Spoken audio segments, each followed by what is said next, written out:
दिल्ली से ये बड़ी खबर, जहां प्रदूषण का जो स्तर है वो बेहद खतरनाक हो गया है। ताजा आंकड़ों के मुताबिक सबसे गंभीर हालत नरेला का है, जहां एयर क्वालिटी इंडेक्स 571, जी हां 571 दर्ज किया गया है एयर क्वालिटी इंडेक्स।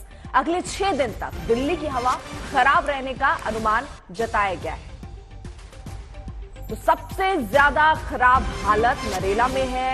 प्रदूषण की स्थिति और गंभीर हो रही है। अगर आप दिल्ली एनसीआर में रहते हैं तो आप यहां महसूस कर सकते हैं, ऐसा घना कोहरा जो आपको दिख रहा है वो स्मॉग है। एयर क्वालिटी खराब होने की वजह से कुछ भी विजिबिलिटी आपको कम नजर आ रही होगी। घर से बाहर निकलेंगे, सांस लेने में आपको तकलीफ और दिक्कतों का सामना करना पड़ सकता है। तो जहरीली हवा का एक तरीके से कहिए अटैक। दिवाली के बाद, त्योहारों के बाद, पराली जलाने के बाद जो स्थिति आज बन पड़ी है, एयर क्वालिटी हम आपको दिखा रहे हैं किस तरीके की एयर क्वालिटी है। राजधानी के कई जगह 400 के पार AQI पहुंच चुका है।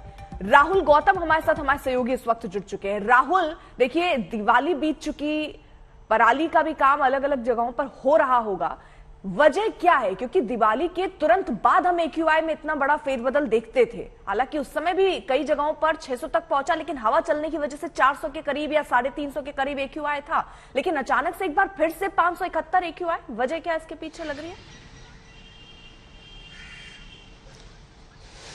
देखिए, दिल्ली की अगर ओवरऑल बात की जाए तो जो ओवरऑल AQI इंडेक्स है वो 385 है और कई इलाकों में 500 से ज्यादा है। यानी हवा इतनी जहरीली है कि अगर कोई व्यक्ति बहुत देर तक बाहर रहता है, इस हवा में सांस लेता है, तो उसको सांस से जुड़ी जो तकलीफें हैं वो शुरू हो सकती हैं। इसके प्रमुख तौर पे 3-4 कारण हैं जिसकी वजह से दिल्ली में जो है स्थिति बनी हुई है कि दिल्ली एक तरीके का गैस चैम्बर में तब्दील हो चुकी है। इसमें सबसे पहला जो कारण है वो है अनफेवरेबल वेदर कंडीशन, यानी जो हवा है वो नहीं चल रही है, जो स्मॉग है वो ठहरा हुआ है, जिसकी वजह से जो AQI लेवल है वो बहुत ज्यादा बना हुआ है। इसके अलावा गाड़ियों से जुड़ा हुआ जो प्रदूषण है वो है, कंस्ट्रक्शन जो एक्टिविटीज है, कंस्ट्रक्शन एक्टिविटीज पर बैन लगा दिया गया है। लेकिन इसके अलावा भी बहुत सारे जो प्रोजेक्ट्स हैं, चाहे वो डिफेंस के हों, रेलवेज के हों, NHI के हों, इन तमाम प्रोजेक्ट्स को इजाजत दी गई है कि आप कार्य कर सकते हैं। तो और इसके अलावा जो पराली जो जलाई जा रही है पड़ोसी राज्यों में, चाहे वो हरियाणा हो, पंजाब हो, उत्तर प्रदेश हो, ये तमाम चीजों की वजह से जो दिल्ली में प्रदूषण है वो इतना ज्यादा है इस वक्त कि